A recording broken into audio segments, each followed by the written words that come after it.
Fato é 60 graus. Chegando pesado, análise raiz, papo reto, quadrado. Da Gávea ao Maracá é pressão o tempo inteiro. Camisa rubro-negra, sangue quente e verdadeiro. Tática afiada, visão de drone no céu. Do ataque ao gol, cê vê tudo num papel. Linha alta, marcação, já sufoca na saída lateral. Infiltrando bala, cruzando a avenida. Saga de ferro, maluco treme no sinal. Quando o contra-ataque vem, é cortejo brutal. Aqui é Flamengo, aqui é o rolê da nação. Fé 360 degrau, a verdade na cara sem perdão. Do banco ao gramado, o jogo não para, é vendaval. Se inscreve, ativa o sininho, compartilha na moral. Porque aqui é Flamengo. Salve, meus relíquias! Saudações rubro-negras! O começo de ano do Flamengo é, no mínimo, perturbador. E não estou falando apenas de resultados. A vitória por 1-0 contra o Vasco no Maracanã precisa ser analisada com honestidade intelectual. Não foi só 1-0, foi uma opressão completa. E sim, serve de parâmetro. É clássico, é rivalidade. E digo mais, nenhum outro time, grande ou pequeno, vai oprimir o Vasco da forma como o Flamengo oprimiu naquele jogo. O Flamengo simplesmente não deixou o Vasco jogar. Pressão alta coordenada do início ao fim. Intensidade absurda. Jogo apoiado. Jogo pelos lados, pelo meio, por cima. Chutes de fora da área. Infiltrações. Bolas na área. Zagueiros participando. Volantes participando. Um time com repertório, com organização e com respeito. Respeito ao adversário, à instituição Flamengo e à sua torcida. Aquilo foi uma aula de futebol. Uma aula de como se joga com intensidade e seriedade. E aí eu escuto que o Flamengo só tem uma jogada, que está sem entrosamento, que fisicamente ainda não está pronto por causa da pré-temporada curta. Com todo o respeito, o próprio Flamengo já desmentiu isso em campo. Nada do que aconteceu naquele jogo foi acaso ou sorte. Ali teve trabalho, preparo e execução. Então a pergunta é inevitável. O que está acontecendo, Fla 360 graus? Sinceramente, é impossível dar uma resposta definitiva, mas que alguma coisa está acontecendo, está. Isso é visível, porque depois daquela atuação, o Flamengo perde para Fluminense, São Paulo, Corinthians e quase perde para o Internacional, não fosse o pênalti sofrido pelo Varela. E nesses jogos, os mesmos jogadores que tinham sido professores viraram alunos despreparados. Se teve aula nesses jogos, foi dos adversários. E o Flamengo ficou assistindo. Chegamos ao ponto de ver o Flamengo passar 45 minutos sem finalizar ao gol. Um primeiro tempo inteiro sem sequer obrigar o goleiro adversário a trabalhar. Isso não é normal. Isso não é aceitável para um elenco desse nível. Como nosso técnico disse, e eu falo sempre, ninguém desaprende a jogar futebol. Então o problema não é capacidade, não é talento, não é repertório. E é exatamente por isso que dói mais. Eu encerro aqui meu desabafo porque, sendo muito sincero, é duro demais ver alguns jogadores tratando o Flamengo dessa maneira. Um clube que exige, no mínimo, respeito absoluto dentro de campo. E isso, infelizmente, não está acontecendo. Bom, e vamos destrinchar esse jogão naquele pique e sem clubismo. Vem comigo. O Internacional entrou em campo com mudança clara de mentalidade e principalmente de estrutura. Mexeu no meio, mudou os volantes e apresentou um time menos entrosado individualmente, mas muito bem definido coletivamente. Paulinho e Ronaldo formaram a dupla de volantes, com o Alan Patrick praticamente rebaixado de função, jogando quase como um terceiro volante. Não era um Inter criativo, era um Inter estratégico. A missão era simples: fechar o centro, baixar o bloco e soltar o Carboneiro como válvula de escape. Ele era o jogador mais avançado do time, o cara do estilingue, aquele que, quando pega a bola, já pensa em acelerar.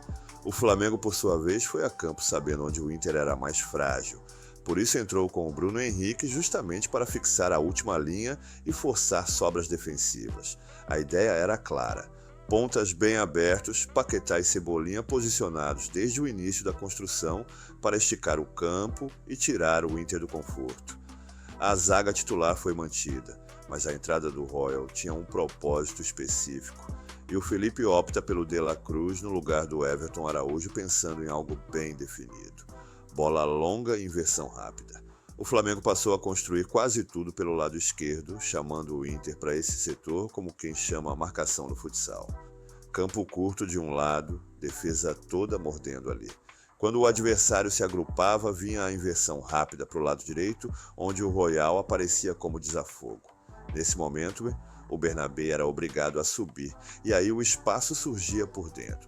Paquetá aparecia livre, flutuando como elemento surpresa, e o Bruno Henrique ajudava a puxar a linha defensiva. Esse padrão apareceu várias vezes, foi leitura correta, foi bem trabalhado. Só que o Inter nunca abriu mão do contra-ataque. Mesmo recuando um pouco, deixava o Flamengo exposto no mano a mano atrás. Carbonero e Borré ficavam prontos para castigar qualquer erro. E o problema não era só a ideia, era a execução defensiva do Flamengo, principalmente na recomposição do meio. Sem um volante mais físico, o time ficava descompactado. E o gol nasce exatamente disso. Final do primeiro tempo, Flamengo tenta infiltrar, perde a bola. O Ronaldo, que já tinha como regra entrar entre os zagueiros, sai da linha defensiva como primeiro volante, intercepta e já coloca a bola no espaço. Carbonero recebe em velocidade. Pulgar não recompõe como deveria.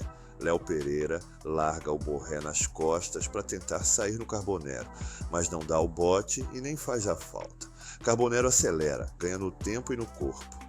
Borré aparece completamente livre. Léo Ortiz tenta compensar, toma a decisão de se projetar à frente da bola para bloquear a finalização. Se o chute sai direto, ele bloqueia, mas o Borré foi frio.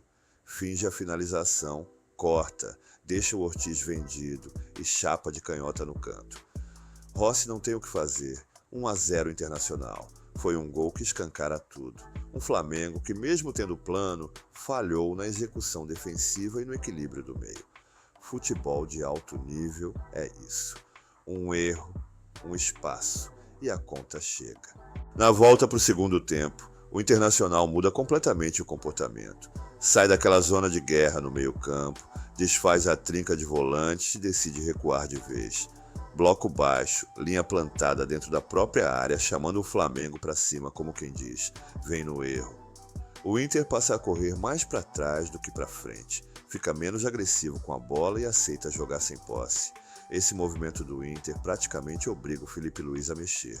Não dava mais para ter ataque de profundidade, era jogo de imposição. Entra o Pedro no lugar do Bruno Henrique para ter referência fixa, presença diária, briga física. E entra o Varela no lugar do Royal para dar mais equilíbrio defensivo e permitir uma circulação mais segura da bola. Com o Pedro como farol, o Flamengo muda o plano. Para de tentar infiltrar e passa a empilhar gente na área. O Inter responde baixando ainda mais, deformando quase uma linha de 6. A partir daí, vira bafa. Cruzamento atrás de cruzamento, bola aérea, segunda bola, tentativa no erro do adversário.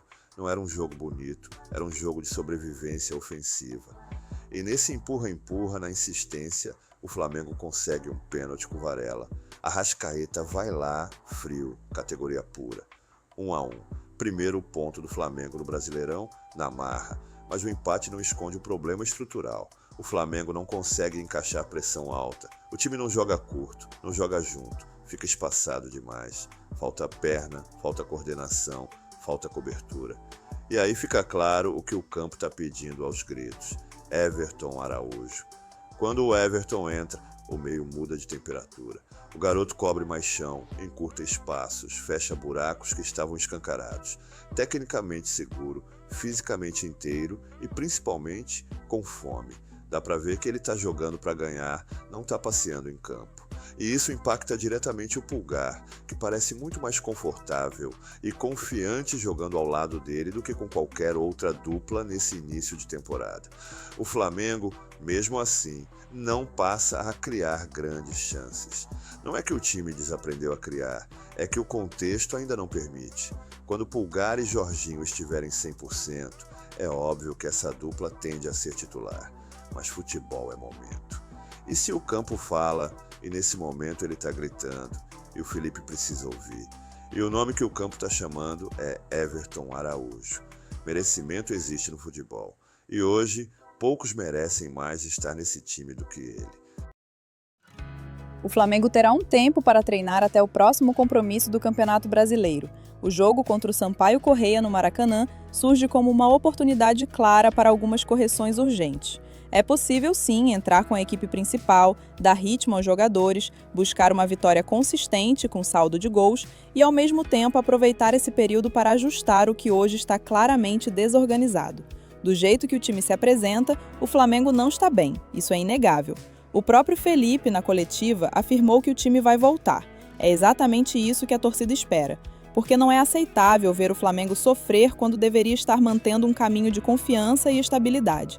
Chega de discurso, o momento exige ação, exige leitura de campo, exige sensibilidade, exige colocar em campo quem demonstra fome de vitória e não quem aparenta estar confortável, pensando em descanso antes mesmo de entregar resposta.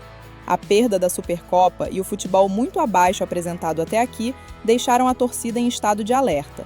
A atenção é máxima. O ano de 2025 já passou e a torcida lembra muito bem o que aconteceu em 23. Não há espaço para repetir erros, nem para normalizar atuações ruins. Jogadores que antes eram considerados incontestáveis agora estão sendo questionados. E isso, longe de ser um problema, é necessário. A cobrança faz parte do ambiente de um clube do tamanho do Flamengo. Mantém todos atentos, ligados, conscientes de que ninguém joga por nome ou currículo. A torcida fez a parte dela, apoiou do início ao fim, empurrou o time e cobrou quando foi preciso. Mas a crítica não pode ser seletiva. O futebol é coletivo. Não é apenas o Royal que está abaixo. O time como um todo está devendo. E quando o coletivo falha, a cobrança precisa ser coletiva. Todos devem receber o carinho das vaias, até o treinador e diretoria. O Flamengo precisa responder. E precisa responder agora. Não com palavras, mas com atitudes dentro de campo. Ai, joga a bola! Toma! Boa, continua. Passa pra cá. Consegui! Legal, mais uma.